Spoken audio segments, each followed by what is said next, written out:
My accounts held over $75 million, a fact I had shared with no one. To my children, I was a source of embarrassment, a relic to be pitied while they idolized their stepfather, the man who had usurped my life. They sneered at my quiet existence, blind to the silent power I wielded. And then, in the sterile confines of a bankruptcy court, I finally tore back the curtain and revealed who truly held the deeds to their fashionable lives. The shock was a palpable thing, and the fallout was absolute.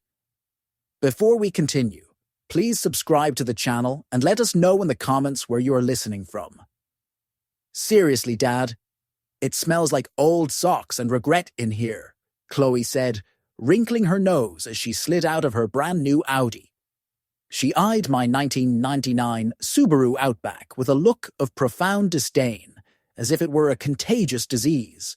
The evening sun highlighted a long, faded scratch down the driver's side, a memento from a forgotten fender bender years ago. Her older brother, Wart Leo, got out of his own car, a look of weary disappointment on his face. "You're a living fossil, Dad. Mark just got the new Tesla Plaid. It goes 0 to 60 in under 2 seconds, and you're driving. This? It's a joke." I forced a thin smile, wiping my hands on the faded apron I wore in my small garden. "Welcome, kids. Dinner's on the table. I made spaghetti." "Spaghetti?" Chloe's voice dripped with condescension. "From a jar, I assume?" "Mark took us to that new Italian place in Cherry Creek last night. The pasta was handmade by a guy flown in from Sicily. The wine cost more than your car payment." They trailed me into the small, book-lined bungalow I rented. I'd set the table with my everyday dishes, the ones their mother hadn't bothered to take in the divorce. The dim lighting made the room feel even smaller, accentuating the worn furniture and faded rugs. "Have a seat," I said, gesturing to the mismatched chairs. "I thought we could catch up." "Yes." Leo slumped into a chair as if the act required immense effort. "Catch up on what?" "The fact that you're still working at the public library for pocket change. Dad, it's pathetic. My friends ask what you do, and I have to lie." "There is no shame in being a librarian," I said, serving the pasta. "Knowledge is a worthy pursuit." Chloe let out a brittle laugh. "Knowledge doesn't pay for a mortgage in a decent neighborhood. Mark is about to close a deal that will net him a 7-figure bonus. A bonus, Dad. That's more than you've made in your entire life." The fork felt heavy in my hand. I watched them listlessly twirl their spaghetti, their expressions bored and impatient. "You know," Leo said, pushing his food around his plate, "it's hard for people to understand why our father lives like a pauper when our stepfather is." "Your stepfather is not your father," I cut in, my voice sharper than I intended. "No, but he acts like it," Chloe retorted. "He invests in our future. He understands the importance of image. Look at this place, Dad. These books are probably older than you are. The whole house is a museum of mediocrity." I looked around the room at the towering shelves of books I'd collected over a lifetime, the comfortable but threadbare armchair, the old television in the corner. It was all clean, all functional, but to their eyes, it was a failure. When their mother, Brenda, left me for Mark, a high-flying tech sales executive, I had moved into this small rental. They had stayed in our large family home, a home that was now Mark's. "I live a simple life," I said carefully. "There's value in that." "Value?" Leo scoffed. "Dad, you're a 58-year-old librarian who drives a fossil and lives in a shack. What kind of value is that?" The word stung. I had spent 35 years at that library, surrounded by the stories of humanity. I had put both of them through the University of Colorado. I had never missed a school play or a parent-teacher conference. When Brenda left me for Mark's money and charisma, they had sided with him without a second thought. "I have always been there for you," I said quietly. Tuition, rent, when you were short, that ski trip to Aspen for you, Chloe. That was ages ago, Dad, Chloe said dismissively. Mark has been supporting us since he married Mom. He co-signed for Leo's Loft downtown. He helped me launch my influencer brand. A launch party you didn't invite me to, I murmured. Because you would have shown up wearing a cardigan with elbow patches and talked about obscure poetry. Leo shot back. We couldn't have that, Dad. It would have been a disaster for Chloe's image. Something inside me, a quiet reserve of patience cultivated over years of their casual cruelty, finally shattered. I stood up abruptly, my chair scraping loudly against the hardwood floor. Get out. They stared at me, stunned. I said, get out of my house, now. Dad, Chloe began, her voice wavering. Don't, I said, my voice carrying a weight of finality that surprised even me. Just go. Take your judgment, your condescension, and your pathetic worship of Mark's money, and leave. Leo stood slowly, his face flushed with a mixture of anger and bewilderment. Fine, but don't come crawling to us when you're old and broke.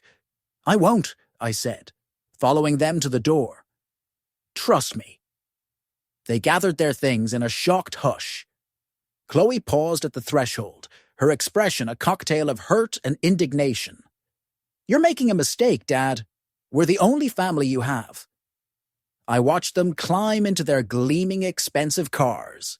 The electric hum of the Audi, a stark contrast to the silence of the evening. As their taillights disappeared down the street, I was left alone with the ghosts of their words and the heavy burden of a lifetime of secrets. The quiet that descended was more profound than any noise they could have made. I stood at the window, staring into the darkness where their cars had vanished. My hands were trembling, not with weakness, but with a cold, simmering rage. Pauper, I whispered to the empty room. They called me a pauper. I moved through the house like an automaton, clearing the barely touched plates of spaghetti. Hours of my time, wasted on children who saw me as nothing more than a social liability. After they left, I locked the door and sank into my armchair. The house felt different, charged with the energy of bridges not just burned, but vaporized. I opened my laptop, navigated to a bookmarked page, and entered a series of complex passwords. The screen loaded, and the numbers appeared, figures that would have given my children a collective aneurysm. 75,812,149, 17, $75 million. A fortune built one quiet, meticulous investment at a time over 35 years. It started with a small inheritance of $5,000 from my grandfather when I was 23. While my friends were backpacking through Europe or buying sports cars, I bought shares in a fledgling company called NVIDIA, then another called Google, then Netflix. I was a librarian. Research was my life's work. I read every financial report, every prospectus, every analyst's prediction. My ex-wife Brenda thought I was wasting my time with a pointless hobby. But I knew I was building something monumental. When the dot-com bubble burst, I had already diversified. While others lost everything, I quietly held my positions and continued to invest. Apple at 7 share, Amazon at 40. Companies that felt like the future, even when the present was uncertain. The secret was my burden and my test. I wanted to see who valued me for who I was, not what I had. Brenda had failed that test spectacularly, leaving me for Mark's flashy success. Now my children had failed it too, sneering at me from the comfort of lives that were, in reality, built on a fortune that dwarfed their stepfather's. I had always intended to leave it all to them. Every stock, every bond, every carefully cultivated dollar. But sitting there in my quiet living room, the memory of their disdain twisting in my gut, I felt a fundamental shift. They didn't deserve an inheritance. They deserved an education. I opened another browser window and began searching property records in Denver. It didn't take long to find them. Leo's trendy loft in the Rhino Art District, Chloe's modern condo in Lohi. Both properties were owned by a firm called Rocky Mountain Properties LLC, a small investment group that had been struggling to stay afloat. I smiled for the first time all evening. Tomorrow I would make some calls. Rocky Mountain Properties was about to receive an offer they couldn't refuse. "You want to see a pauper?" I murmured to the empty room. "Let me show you what real poverty feels like." I closed the laptop and headed to bed, my mind already working through the intricate details of the lesson to come. They had belittled me for the last time.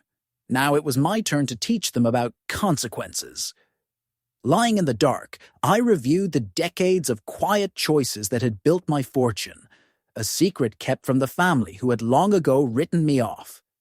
The irony was a bitter pill. While they worshipped at the altar of their stepfather's success, I had been quietly building an empire that could buy and sell his entire world 10 times over. Tomorrow would be a new beginning.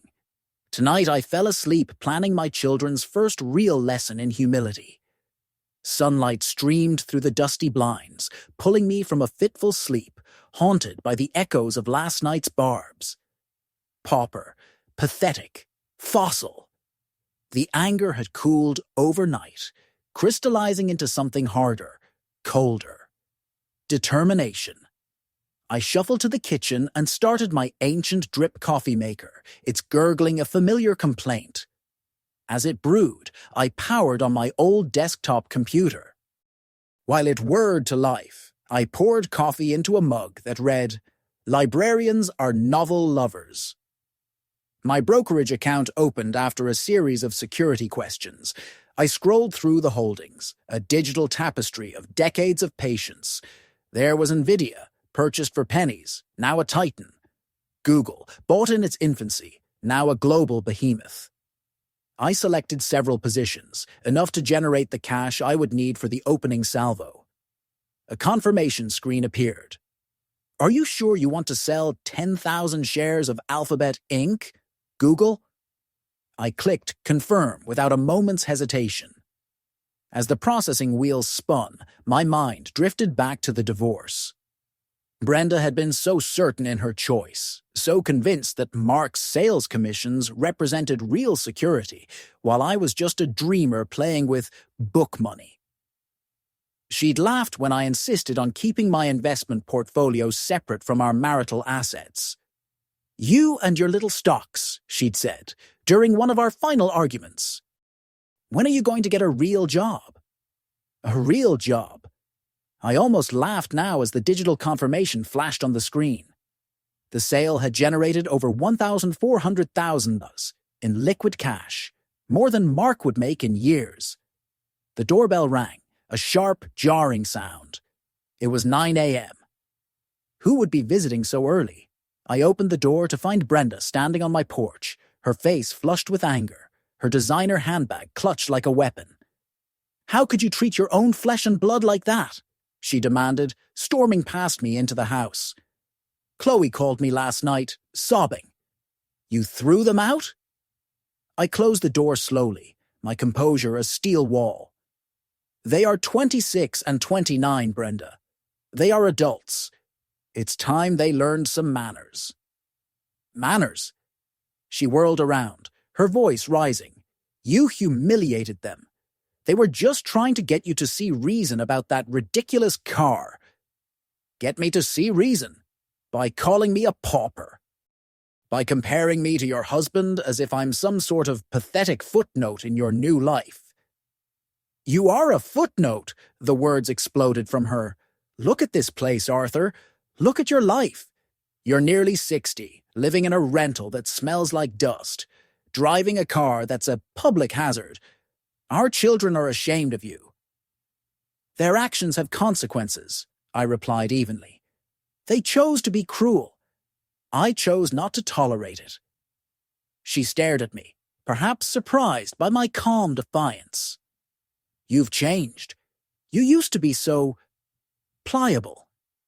I'm not pliable, Brenda. I'm just done being a doormat. Don't you dare blame me for this, she snapped.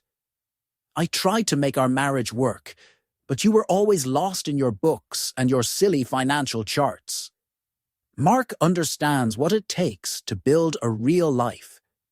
Mark, I repeated softly, the man you were having an affair with while I was working weekends at the library to pay for Chloe's braces. Her face went white. That's ancient history, is it? Because it seems to me that you are all still living in the same fantasy where I am the villain, and you are the blameless victims. She stood there for a moment, speechless, her anger deflating into something that looked almost like uncertainty. Then she straightened her shoulders, gathered her purse, and marched to the door. This isn't over, Arthur.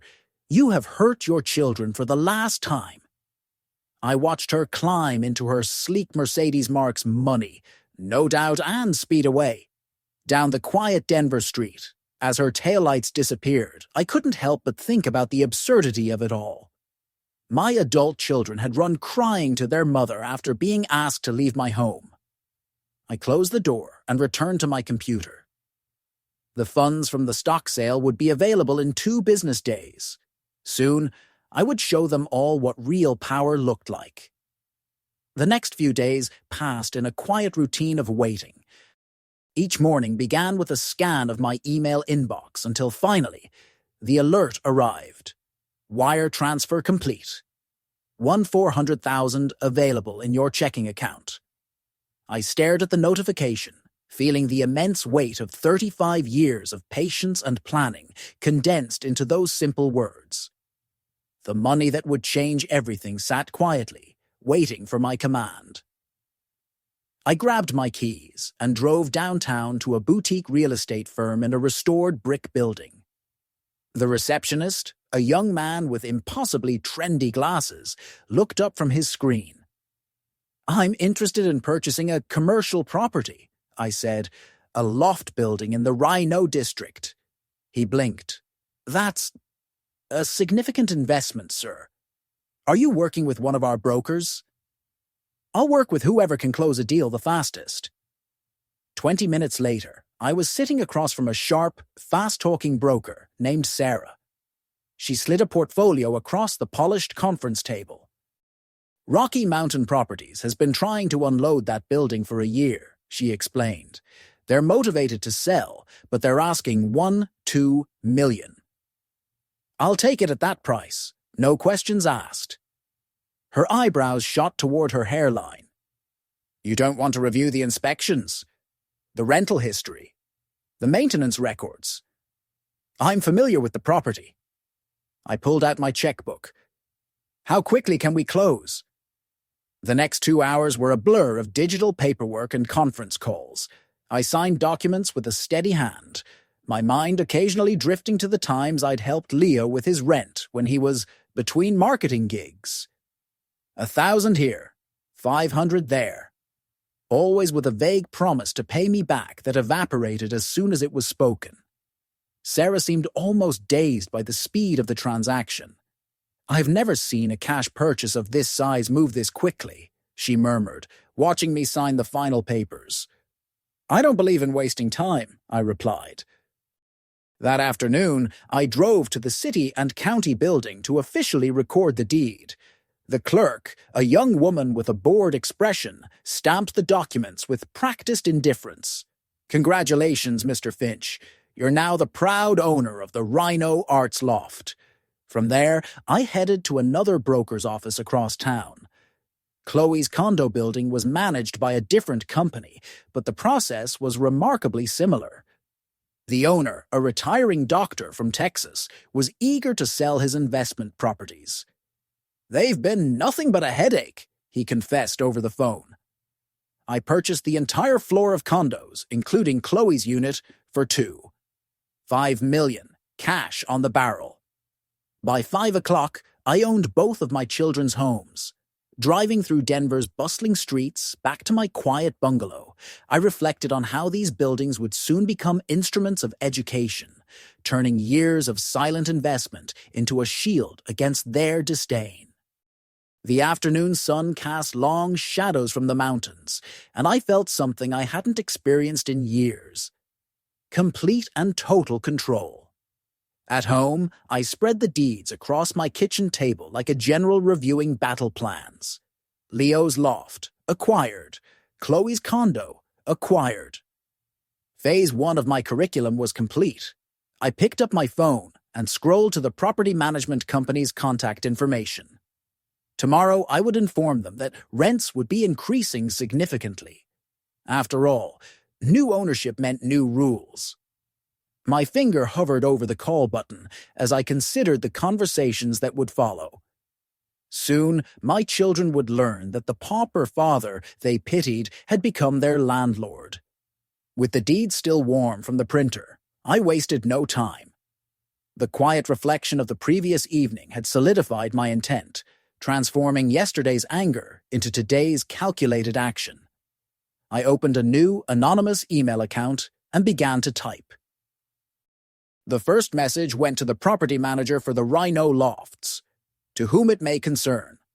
As the new owner of the Rhino Arts Loft, I am implementing immediate rent adjustments. Unit 4D will increase from $2,200 to $6,600 per month, effective next month.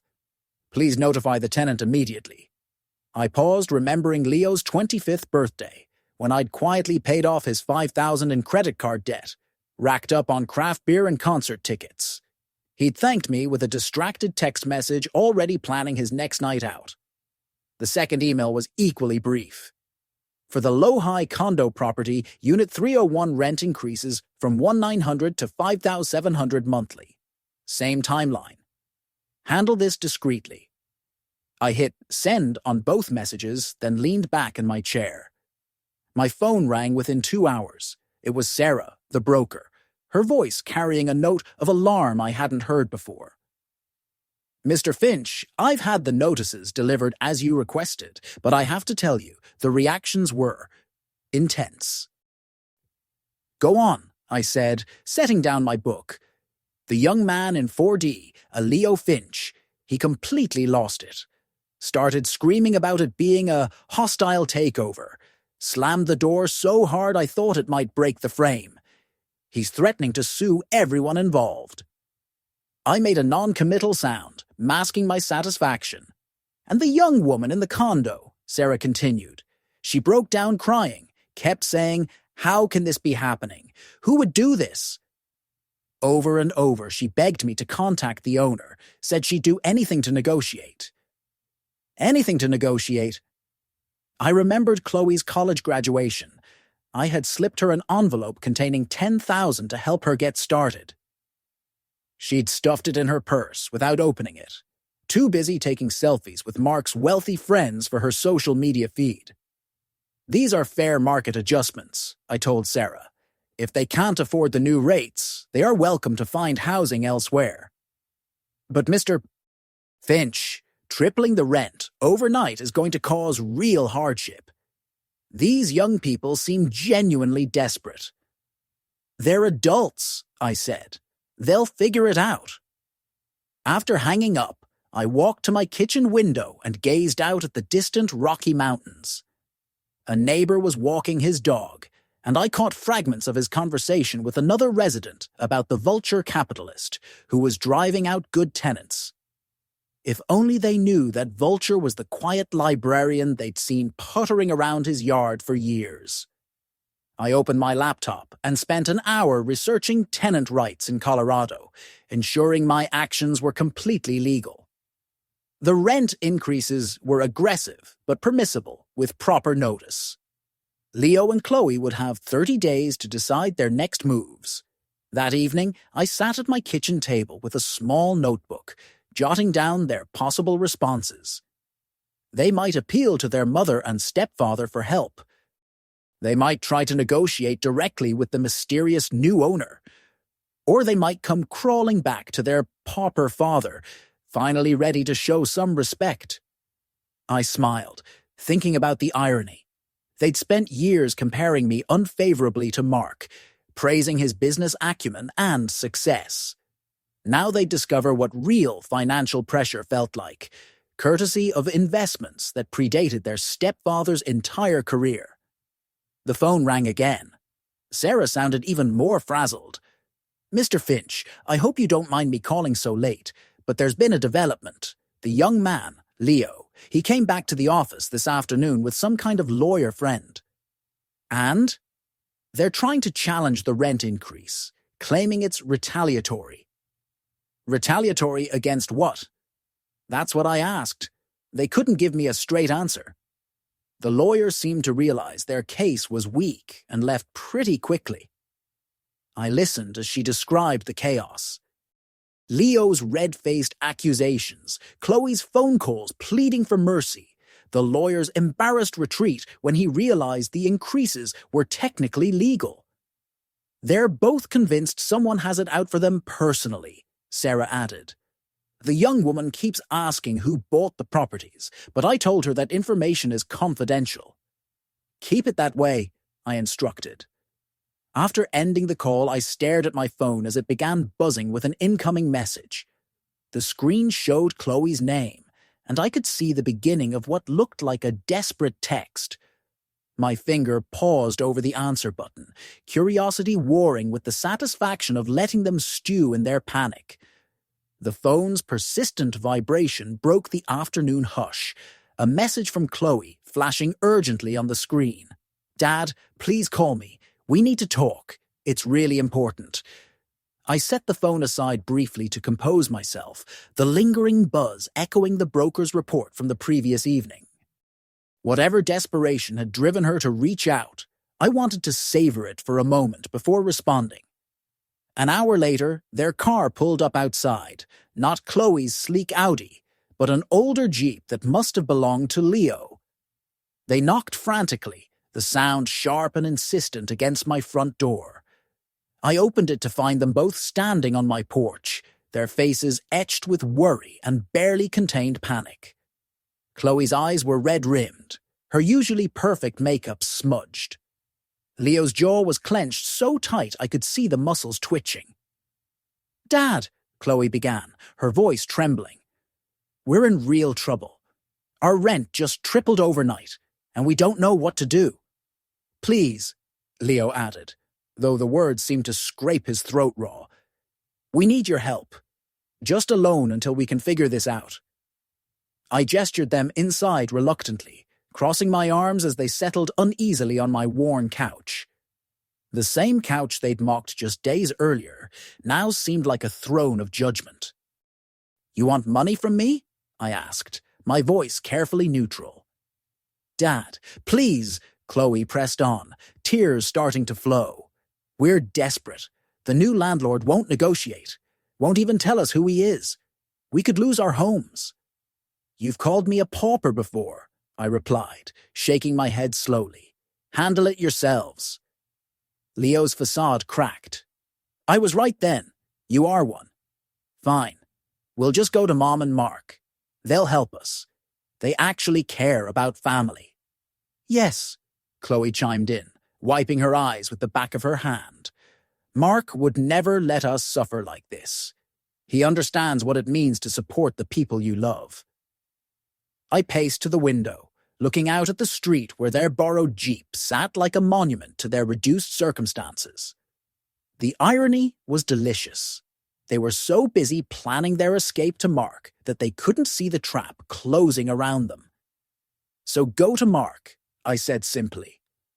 "Ask him for $5,700 a month for Chloe, $6,600 for Leo, every month. See how long his generosity lasts." "That's not the point," Leo exploded, jumping to his feet. "You're our father. You should want to help us." "Help you with what? Living beyond your means. Spending money you don't have on things you don't need." "We don't spend money we don't have," Chloe protested, but her voice lacked conviction. "Really?" I turned back to face them. "Leo, what did you spend last month on craft breweries? Chloe, how much was that wellness retreat you posted about last week?" They exchanged glances, and I saw the truth in their expressions.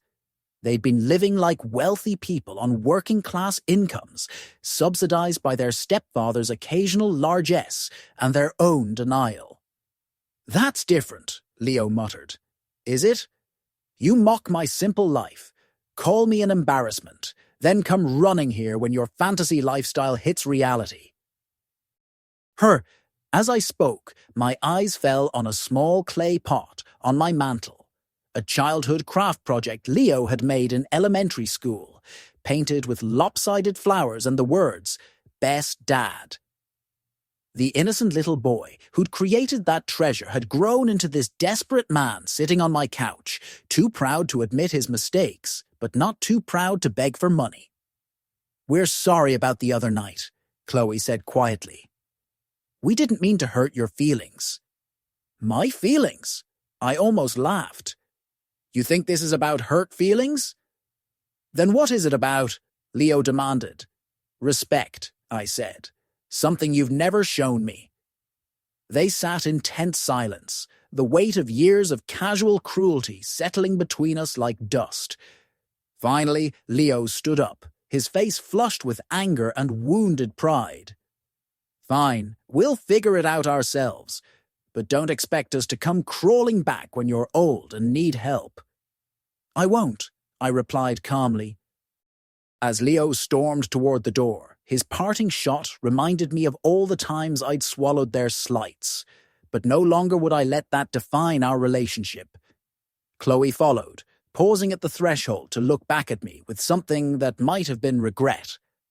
"This isn't over, Dad," she said softly. I watched their Jeep disappear down the street, my mind already turning to their next moves. They'd go to Brenda and Mark now, hat in hand, begging for rescue. Soon they'd discover that their stepfather's generosity had limits, and their mother's influence could only stretch so far. As their headlights dissolved into the gathering dusk, a heavy quiet settled over the house, broken only by my steady breaths as I contemplated their inevitable backlash. I secured the door with deliberate care and settled into my armchair, the residual tension from their parting words still crackling in the air like electricity before a storm. I didn't have to wait long to see their strategy unfold. Over the following days, whispers began circulating through Denver's tight-knit community like poison in a well. Mrs. Henderson from next door mentioned it first, her voice carefully neutral as she tended her garden. "Such a shame about your family troubles, Arthur. I hope you can work things out." At the coffee shop on Pearl Street, I overheard fragments of conversation from the corner booth where Chloe sat with her friend Sarah, tissues crumpled in her hands. "He just cut us off completely," she was saying, her voice breaking with practiced precision. "After everything we've done for him, trying to help him see reason about his finances." The lies were elegant in their simplicity. They painted me as the cruel father who'd abandoned his struggling children while they became the victims of my heartless indifference. No mention of their mockery, their years of dismissiveness, their endless comparisons to their stepfather. Leo's approach was more direct. Anonymous notes began appearing in my mailbox, nothing threatening enough to involve police, but pointed enough to make their message clear. "This won't end well for you." Read one typed message. "Family is everything," said another. The phone calls came next. Unknown numbers, silence when I answered, then Leo's voice, disguised but unmistakable. "You made a mistake, old man. We won't forget this." I listened calmly, then hung up without responding. Let him rage into the void. The envelope arrived on a Tuesday morning, official and thick. Legal letterhead from a downtown law firm, delivered by registered mail. I slid it open carefully, my coffee cooling as I read the contents. Notice of intent to sue for emotional distress and abandonment of parental duties. Brenda's signature sprawled across the bottom, alongside those of my children. They were claiming I'd caused them severe emotional trauma through my sudden and inexplicable withdrawal of support. They demanded compensation for their suffering and my immediate resumption of financial assistance. As the accusations spilled across the page, memories of their childhood loyalties, fracturing during the divorce, resurfaced, hardening my stance against this latest ploy. I remembered 12-year-old Leo asking if he could change his last name to Marks, and 14-year-old Chloe refusing to visit because my new bungalow was too depressing. I reached for my phone and dialed the only lawyer in Denver I trusted, Samuel Croft, a sharp, no-nonsense attorney who'd handled my property purchases with discretion. "Arthur, what can I do for you?" "I need advice on a frivolous lawsuit. My ex-wife and children are claiming emotional distress." Samuel's chuckle was dry. "Let me guess, they want money?" "They want me to resume financial support I never legally owed them in the first place." "Bring me the papers," Samuel said. "This sounds like pure harassment." I decided to clear my head with a drive into the mountains. At a scenic overlook, I was leaning against my Subaru when a man I vaguely recognized from the library, Tom, approached, his expression uncomfortable. "Hey Arthur, look, I hate to bring this up, but people are talking about you and your kids." "What are they saying, Tom?" "That you threw them out of their homes, that you're being vindictive because they're successful and you're, well, a failure," I finished. "Is that what they're saying?" Tom's face reddened. "I'm just telling you what's going around. Maybe you should talk to them. Work something out." "Tom," I said, closing my car door with deliberate calm, "sometimes the truth isn't what people want to hear." That evening, Samuel called with news that shifted everything. "I've been doing some research on your son, Leo. There are some interesting vulnerabilities in his employment history that might be relevant to your case." "What kind of vulnerabilities?"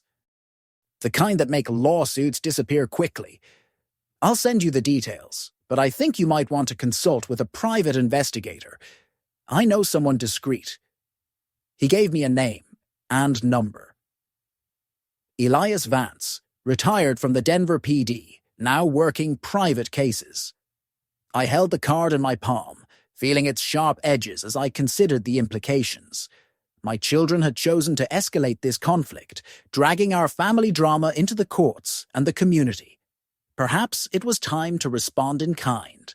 The lawyer's words still ringing in my ears, I didn't hesitate, punching in the detective's number as twilight deepened over the mountains. I brewed tea to steady my nerves after Samuel's call. The persistent resolve against my family's assaults was solidifying into something harder, more focused.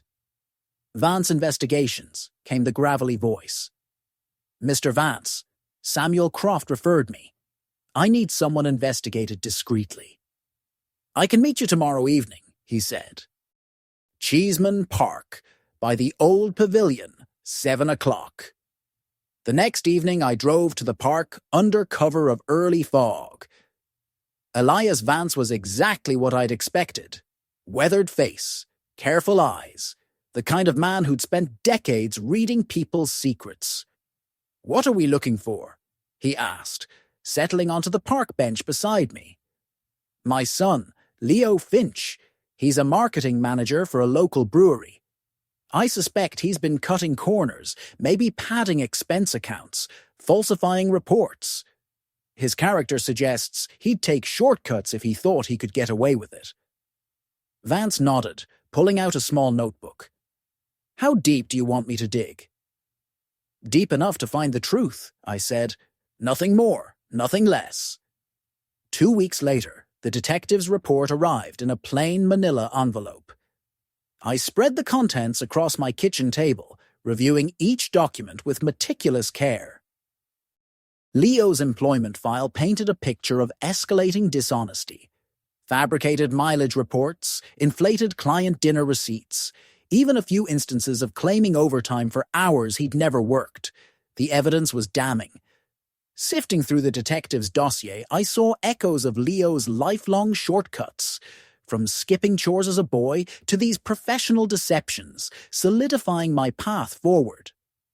The receipt for a supposed client dinner at a restaurant that had been closed for renovations reminded me of 16-year-old Leo, claiming he'd spent his allowance on school supplies when I'd later found video game receipts in his backpack. I hesitated for perhaps 30 seconds, remembering the child who'd once helped me wash my car for pocket money. Then I recalled his voice on the phone. "This won't end well for you, old man." I typed the anonymous email carefully, attaching scanned copies of the evidence. "Your employee, Leo Finch, has been systematically defrauding your company. Documentation attached. A concerned citizen." The message sent with a soft electronic chime. I sealed additional copies in an envelope addressed to the brewery's corporate headquarters, adding a cover letter detailing the pattern of fraud. My hands were gloved, old habits from years of careful investing, where anonymity sometimes mattered. Within a week, the news filtered through Denver's gossip network. Leo had been terminated from the brewery, effective immediately. The official reason was violation of company policies. But the rumors were more colorful. "They found out he was stealing," Mrs. Henderson whispered over her fence. "Caught him red-handed with fake receipts." I listened to her theories with the same neutral expression I'd worn for 35 years of library work. When she asked what I thought, I simply said, "Actions have consequences." A day later, I caught a social media post from one of Chloe's friends. Prayers for the Finch family during this difficult time. Sometimes life just hits you from all sides. I noted Chloe's rising desperation through that snippet, my thoughts drifting to her vulnerabilities. She'd always been the more emotional of my children, quicker to crack under pressure. Leo's job loss would terrify her, making her wonder if she was next. The question was, what secrets was she hiding? I closed my laptop and walked to my window, watching the Colorado sky darken over the mountains. Phase 2 of my education program was complete. Soon, it would be time to begin Phase 3. The snippet about Chloe's frantic posts lingered in my mind as I booted up the computer, fingers poised over keys, ready to tilt the scales further.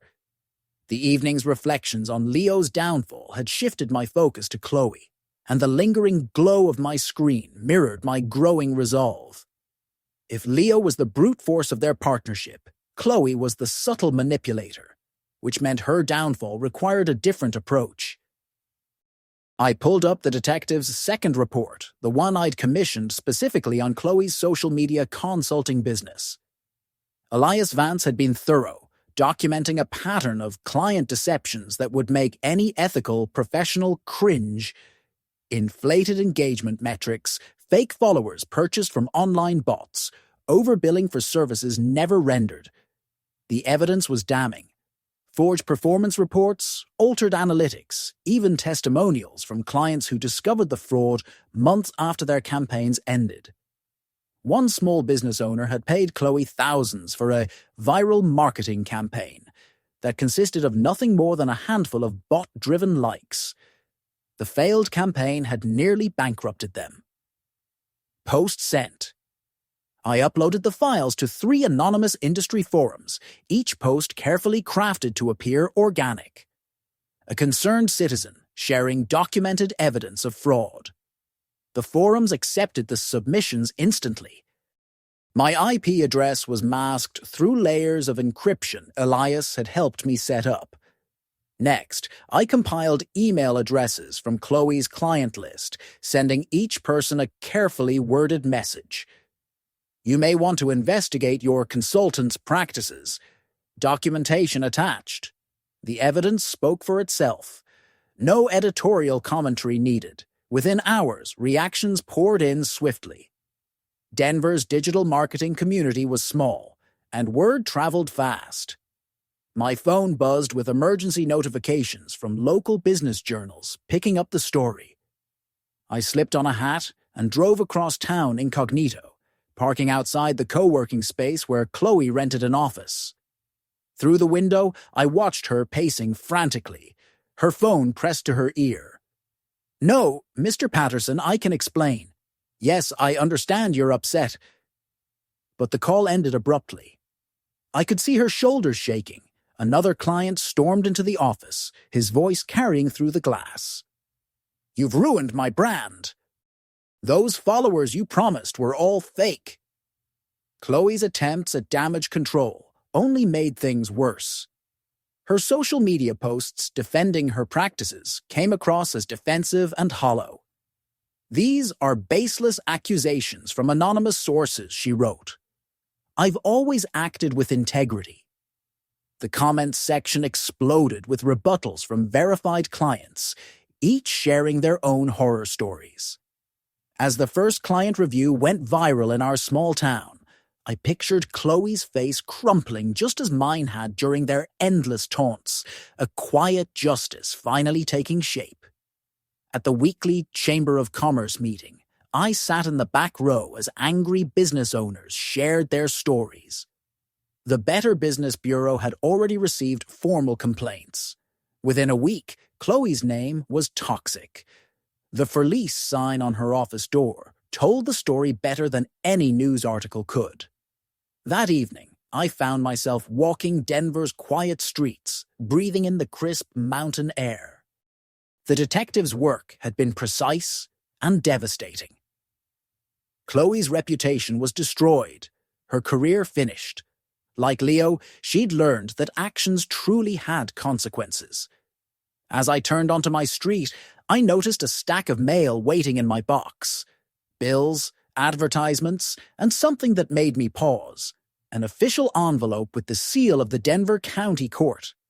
Inside, a bankruptcy filing notice with a familiar name, Leo Arthur Finch. My eyes narrowed on the court notice, calculating the timing. The hearing was scheduled for next Friday. Both of my children would be there, desperate and cornered. It would be the perfect stage for the final act of my education program. The bankruptcy notice stared up from the envelope, its formal script pulling me into the next phase as I prepared for the inevitable courtroom face-off. I set aside Chloe's updates to address this new development. The shared thread of my children's financial collapse was weaving everything together with poetic precision. I gathered my files and drove to the courthouse under gray skies, arriving early to observe the proceedings from the back row. The Denver County Courthouse smelled of old wood and decades of legal drama, its high ceilings echoing with whispered conversations.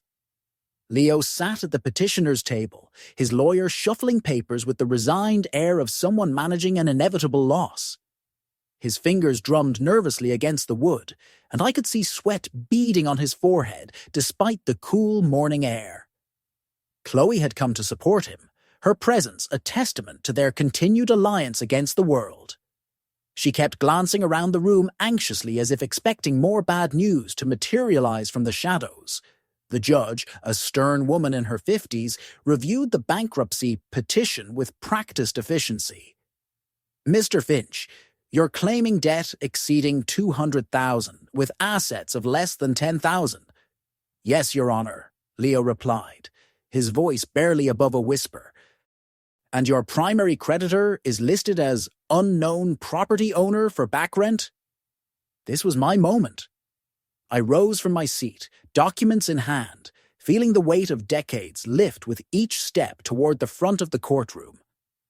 "Your Honor, I can clarify that matter." The room fell silent. Leo's head snapped around, his eyes widening as recognition dawned. "I am the landlord you've cursed," I announced, my voice carrying clearly through the sudden hush. "And my accounts hold over $75 million. Gasps rippled through the courtroom. Leo's mouth opened and closed like a fish struggling for air. "This can't be," he stammered, half rising from his chair. I handed the court clerk my property deeds, bank statements, and eviction papers. "I own both properties where my children live. Given their continued harassment and threats, I'm initiating immediate eviction proceedings."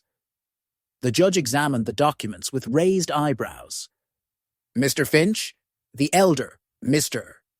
"Finch, these appear to be in order." The bankruptcy filing becomes irrelevant if you're the primary creditor. Dad! Chloe's voice cracked like a whip. You can't do this to us.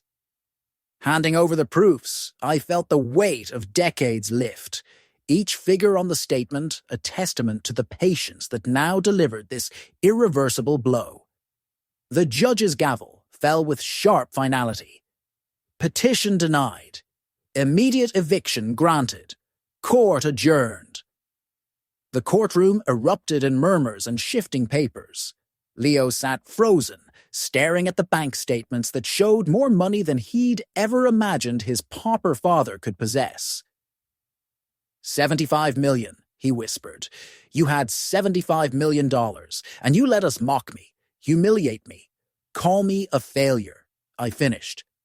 Yes, I did. I wanted to see who you really were.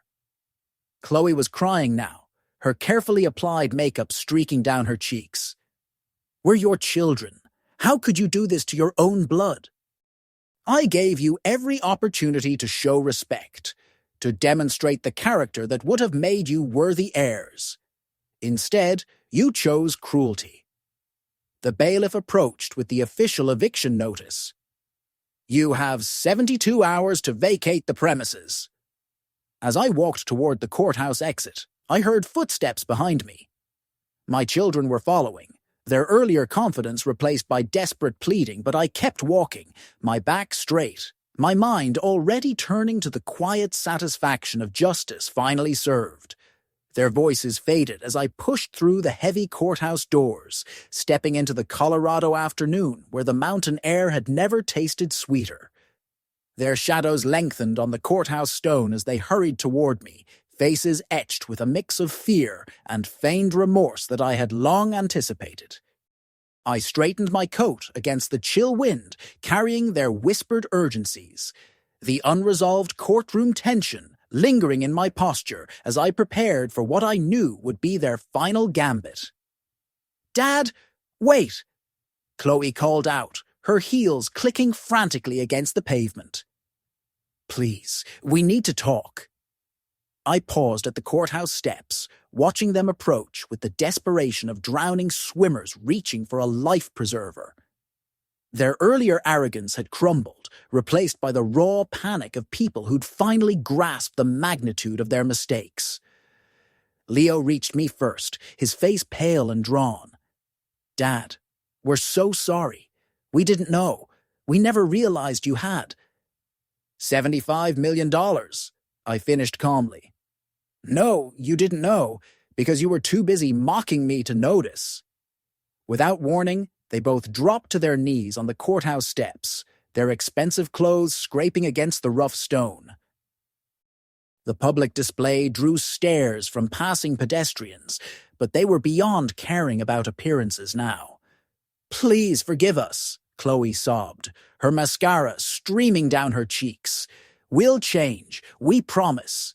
We'll be better children. Leo's voice cracked as he spoke. We were wrong about everything. The car, the house, the way we talk to you. We're begging you, don't do this to us. They knelt before me, invoking childhood memories with calculated desperation. Leo pulled out a small, worn photograph from his wallet, a picture of the three of us at a Rockies game years ago, all smiling. Remember this, Dad? You said it was one of the best days of your life. We're still your children, Dad. We're still family.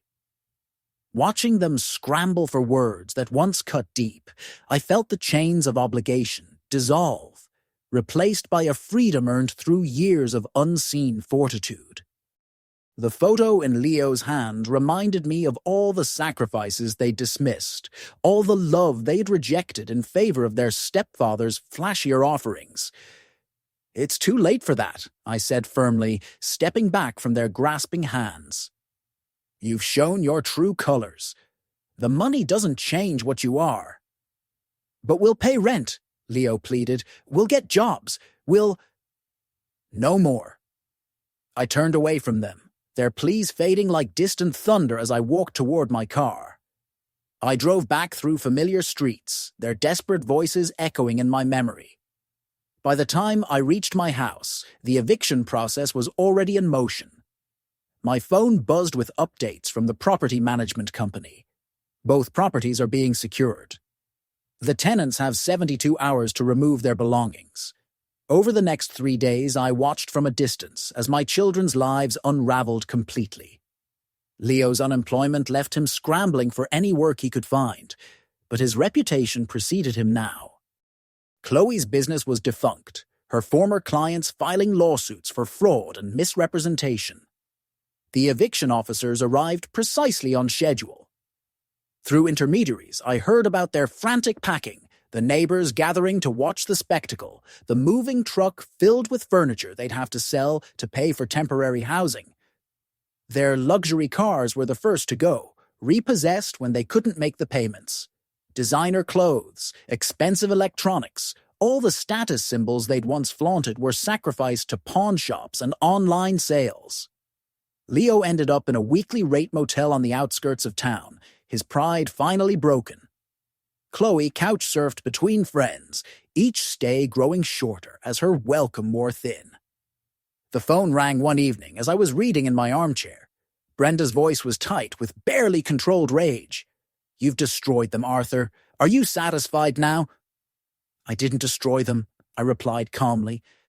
"I simply stopped enabling their destruction of themselves." "They're your children." "They stopped being my children the moment they chose contempt over love, the moment they decided Mark was more valuable than the man who actually raised them." She hung up without another word. The eviction confirmation call came the next morning, the agent's voice crisp and professional. "Both properties are now vacant and available for re-rental. What are your instructions?" I set down the phone and moved to my desk, where my stock portfolios glowed on the computer screen. The numbers represented more than money now. They represented freedom, possibility, a chance to build something new from the ashes of what had been. The eviction agent's voice still fresh in my ear, I turned to the glowing screen, ready to reshape the remnants of my old life into something unbound. I pocketed the phone after the call and settled at my desk, anchored by the fresh sense of finality from my children's pleas still echoing in my memory. I opened my investment app and began the systematic process of liquidation. Not everything I'd learned too much about the power of compound interest to abandon it entirely, but enough to fund the next chapter of my life. "Mr. Finch?" My broker's voice was professionally warm when I called. "What can I do for you today?" "I want to sell 25% of my portfolio, blue-chip stocks, diversified across sectors. I need the funds liquid within a week." "That's quite a substantial amount. May I ask what you're planning?" "A new life," I said simply. "Sold." The transfers completed with digital efficiency, millions flowing into my accounts like water finding its level. I listed both rental properties with new management companies, screening potential tenants who would actually appreciate what they were getting. The monthly rental income would provide a steady stream without the emotional baggage of my children's occupancy. My own bungalow in Denver required minimal staging. I'd kept it clean and functional for so long that it showed beautifully to potential buyers. The first offer came within a week, a young family with children who saw the home's potential, rather than its modest appointments. That evening I browsed properties online, the screen illuminating possibilities I'd never allowed myself to imagine. The Pacific Northwest beckoned with its promise of renewal, its distance from everything that had defined my previous life. I boarded the plane with light luggage, Denver shrinking below me as we climbed into the sky. The city of Portland, Oregon, welcomed me with cool, damp air and endless greenery, a stark contrast to Colorado's dry plains. The house I bought sat on a hill overlooking the Willamette River, its windows framing bridges that lit up like jewels at night. The real estate agent, a woman named Isabel with kind eyes and silver hair, handled the closing with the efficiency of someone who'd seen dreams realized before. "You picked a wonderful spot," she said, handing me the keys. "The community here is very welcoming." She was right.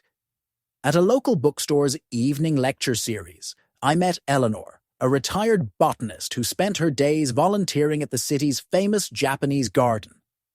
We struck up a conversation about rare books, then walks along the river, then dinners at small, quiet restaurants.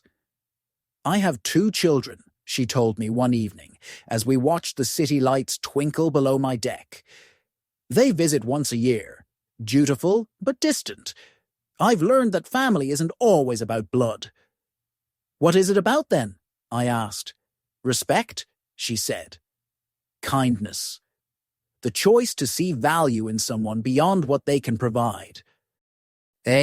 Standing on the deck with her beside me, I marveled at how the river's vastness mirrored the expanse of possibilities, unlocked by standing firm against those who once diminished me. The lessons from my investment beginnings, patience, persistence, the power of compound growth had applied to more than just money. We walked through the gardens most weekends, our conversations flowing as easily as the tide. She'd been a scientist, and she understood the satisfaction of nurturing something worthwhile. I found myself sharing stories of my investing journey, the years of careful accumulation that had led to this moment of freedom. "You know," Eleanor said one sunset-painted evening, "I think you've been investing in yourself all along. The money was just the vehicle." My phone buzzed with a text from an unknown number, probably one of my children trying a new approach. I glanced at it, then deleted it without reading, my attention returning to the horizon where tomorrow's possibilities waited. The river flowed in its eternal rhythm, and I realized I'd finally found what I'd been investing in all these years. Not just financial security, but the self-respect to walk away from toxicity and the wisdom to recognize genuine connection when it appeared. As the sun dipped below the hills, painting the sky in shades of gold and crimson, I felt a contentment I'd never known was possible. The future stretched ahead, unbound by the expectations of ungrateful children or the ghosts of past disappointments. I was free. If you liked this story, please like this video, subscribe to the channel, and share your impressions of this story in the comments. To listen to the next story, click on the box on the left. Thank you for watching.